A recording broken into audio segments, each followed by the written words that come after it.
Una nuova legge per tutelare le DECO, le denominazioni comunali del Veneto. Questo perché? Perché c'è tantissima gente che sta spingendo per avere questo marchio, che è un marchio non è un marchio di qualità, ma un marchio di appartenenza, un marchio di storicità di un prodotto rispetto a un territorio, e far sì che appunto quelli che stanno lavorando vengano anche valorizzati, perché c'è qualcun altro che ha tentato di infilarsi in questo mondo rovinando magari l'immagine di qualche prodotto di qualche comune. Quindi è importante che ci sia una cornice istituzionale, una cornice legislativa che faccia chiarezza su cosa è veramente una DECO, su come si può promuovere un territorio, un prodotto, per dare il giusto riconoscimento e anche il giusto ritorno economico ai produttori, ai ristoratori, a chi ci mette impegno, sudore e lavoro per far sì che appunto il nostro Veneto sia sempre più bello. Abbiamo tantissime specificità nel Veneto, che dall'enogastronomia all'artigianato, ai prodotti legati alla nostra storia e cultura, che non sono conosciuti, che vanno conservati e vanno trasformati anche in opportunità anche per il turismo locale.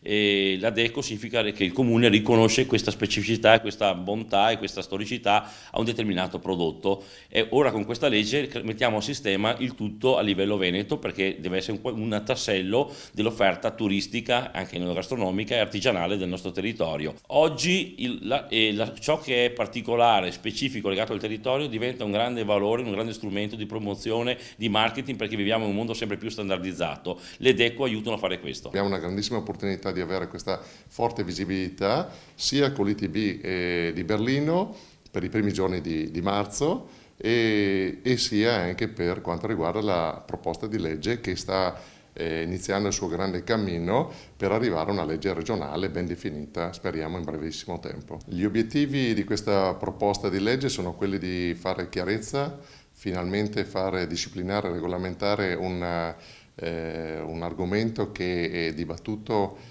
da tantissimi, e soprattutto per portare alla luce ciò che effettivamente finora sembrava sempre nascosto. L'anno scorso ho partecipato all'ITB di Berlino, che è una delle fiere più grandi nel mondo del turismo.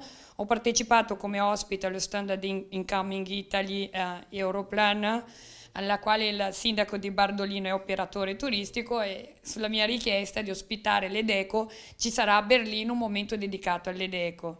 Detto ciò, lo stand della Regione Veneto è praticamente a 3 metri di quello di Incoming. Le DECO non solo avranno un momento DECO all'interno dello stand di Incoming Italy, ma anche all'interno dello stand della Regione Veneto. In questa occasione offriremo dei prodotti DECO di degustazioni e regaleremo anche agli ospiti una cartolina che racconta un po' quella che è la tradizione e la storia che può raccontare le DECO del Veneto. La fiera ITB di Berlino, una delle fiere più importanti a livello mondiale per la promozione turistica, si terrà a Berlino logicamente dal 6 all'8 marzo. Nello specifico il 7 e l'8 marzo faremo un'operazione di promozione per quanto riguarda i prodotti DECO, e in 2 modi. Il primo sarà consegnare a tutti i visitatori questa splendida cartolina con una descrizione di cosa sono i prodotti DECO, e la seconda una degustazione vera e propria all'interno sia dello stand del consorzio di promozione turistica Incoming Italia, che raggruppa 10 dei più importanti operatori turistici italiani, ma anche nelle altre aree a livello internazionale, quindi a livello mondiale.